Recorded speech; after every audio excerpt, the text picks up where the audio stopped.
তারানাথ তান্ত্রিক এসে উপস্থিত হলেন আমাদের সম্মুখে। তিনি চওড়া হাসি হেসে কিশোরীর উদ্দেশ্যে বললেন, আরে আরে কিশোরী যে, ভালোই করেছো আজ তোমরা এসেছো। তোমাদের জন্যই মনটা বড় চঞ্চল হয়ে উঠেছিল। হ্যাঁ ঠাকুর মশাই, এই তো কিছুক্ষণ আগেই আমরা এলাম। তা আপনি দাঁড়িয়ে কেন, বসুন।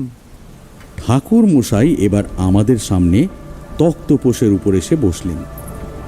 চারি আমাদের তিনজনের জন্য নামিয়ে রেখে গেল 3 পেয়ালা গরম চা, আর সাথে বেশ কিছু তেলে ভাজা। 1 পেয়ালা চা আমি ঠাকুর মশাইয়ের দিকে বাড়িয়ে দিয়ে একটা নিলাম নিজে, আর একটা দিলাম কিশোরীকে। ঠাকুর মশাই চায়ের পেয়ালায় সামান্য ফুঁ দিয়ে তাতে লম্বা একটা চুমুক বসালেন। কিশোরী 500 সিগারেটের প্যাকেটখানা বার করে তা বাড়িয়ে দিল ঠাকুর মশাইয়ের দিকে। সিগারেটের